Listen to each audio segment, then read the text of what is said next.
Welcome to wild and wonderful West Virginia, where the mountains graze the sky.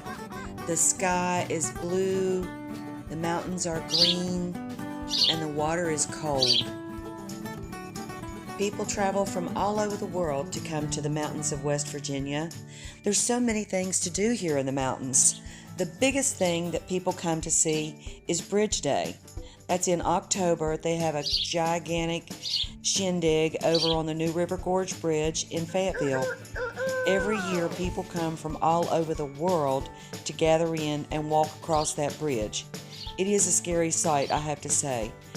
It is the world's longest arch bridge. It twists and winds over the New River Gorge, and that's where people come to raft and canoe. People come here from all over. They do mountain climbing, mountain biking, hiking. There's trails all along all the national forests.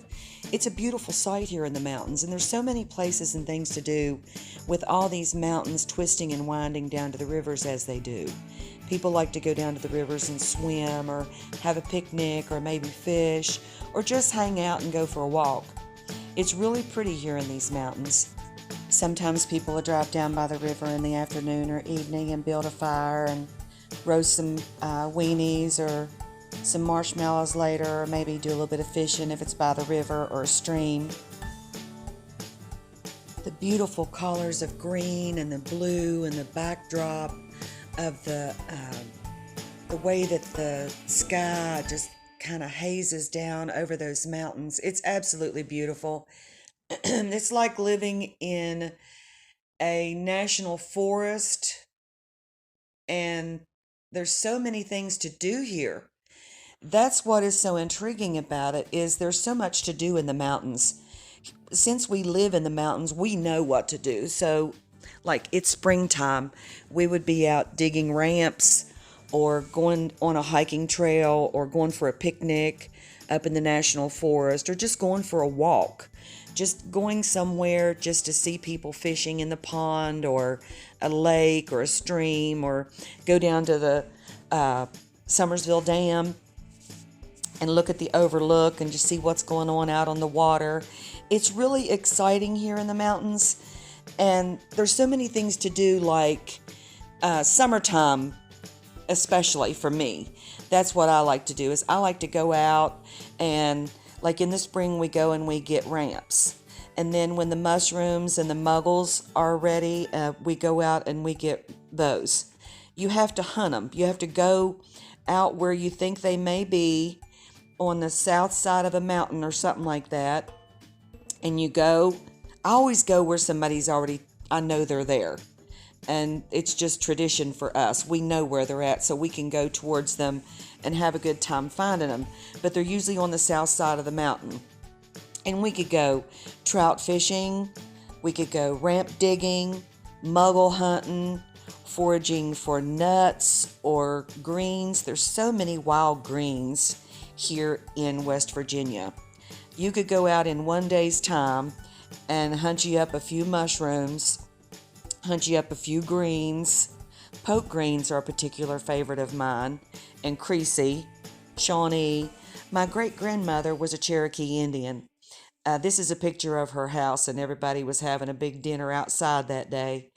She lived in Klein Holler in Clay County, West Virginia, and they lived at the top of the mountain in the last house up. There was only a couple houses up in that holler, and they were all the way at the top. Now, Grandma and Grandpa, they didn't have any running water, they didn't have a refrigerator, and they didn't have a sink.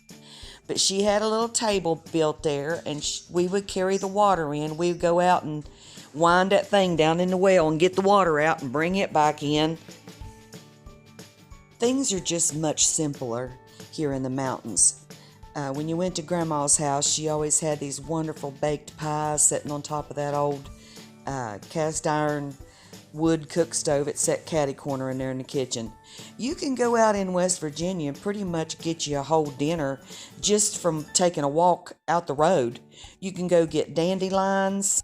Dandelion flowers are yummy. They kind of taste like a squash or a muggle, and you soak them in salt water to remove any bugs or dirt or anything that's down in there.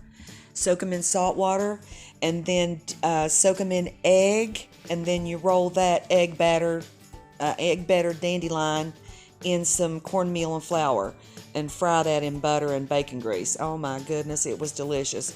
And then we had fish out of the pond that the guys had went and caught, and we took the peelings off of the potatoes from breakfast, and she deep fried those. It was delicious, and the dandelion flour was what we had for the flowering bud was the muggle type of thing that we ate. And then the greens off of the dandelion was part of what we put with the rest. The poke greens and stuff was what we had for lettuce and for greens with our meal. It was delicious. It was absolutely delicious. And it was all made from things that you get free right off of your land. But you can do that a lot here in West Virginia. You can go out and hunt up berries like blackberries, raspberries, elderberries. A lot of people make wine out of elderberries. My dad used to make wine out of anything he could get his hands on. His uncle had, this is a picture of my grandparents there. Homer and Stella Fitzwater, and they lived in Ivydale, West Virginia. Now, her brother, Robert, had a moonshine still up on the hill up above my dad's house, and I think that's where he got the notion of learning how to make wine. And you know, back in the day, Grandma had an old wringer type washer out there in the yard doing her laundry and hanging it up on the clothesline. And she would hang her pants upside down on the clothesline, and Robert would know not to come down off that mountain making his moonshine if the revenuers was around. My dad said that there was 13 creek crossings to get to their house up in Little Laurel in Clay County. And my mom said that they used to drive that 55 Chevy right there up to their house, and that they would stop in the creek crossings going up there and wash the car. Ain't that something, how you live in the mountains? And back in the day, you know, you didn't have a car wash or anything to go to. This is a car just identical to the one we had. We had a 55 Chevy. You know, growing up in the mountains is very different from growing up in the city. Because when I was in the 5th grade, my dad got laid off at the alloy plant. We were paying $35 a month rent. And we had to move up to Washington, D.C. His brother, Versal Fitzwater, had got him a job up there at the FBI. Now, that sounds really important, but it was in the mail room. Because back then, in the 60s, everything was done by writing a letter. And so we moved up to Washington, D.C., and my dad and my mom got a brief job there, but my dad ended up working there until we came back to West Virginia. It was something moving to the city as opposed to living in these mountains and moving up there. The school was totally different. They was learning division and all this stuff. And heck, I was still just adding and subtracting. I hadn't gotten to know division sign yet. I was in the 5th grade. I wasn't up there but a few months, but I still remember a song that I learned up there. They was teaching French or Spanish or something, and it went like this. Il est né le divin enfant, chante tous résonnez nouvelle. Il est né le divin enfant, chante tous résonnez nouvelle.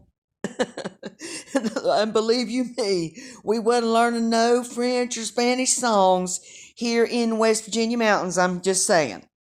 Back in the day, we had small classrooms, and when we got in the 5th grade, there was only enough students to have half 4th and half 5th in that room.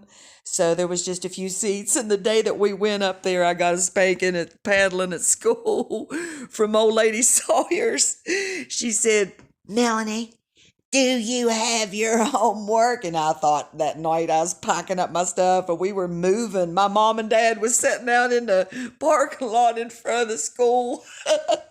And I was in there getting my honey and spanked like this. Rat-a-tat-tat.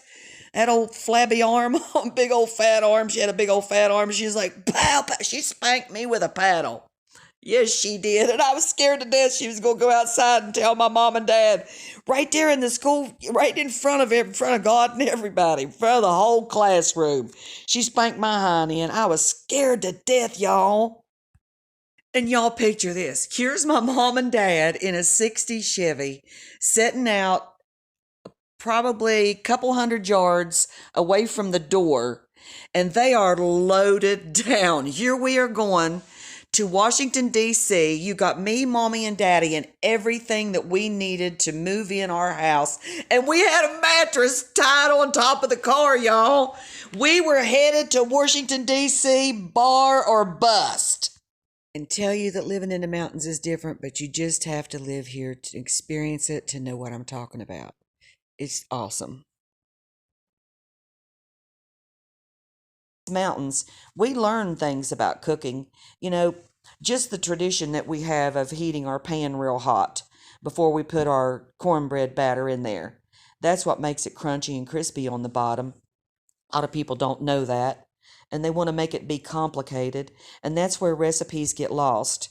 That's where the deliciousness, that stuff. Remember how good it was to go to your grandma's house and you'd be like, oh, I couldn't wait till after Sunday school was over till I could go up there and get some of her chicken and dumplings on Sunday. Because Grandma Lily could cook.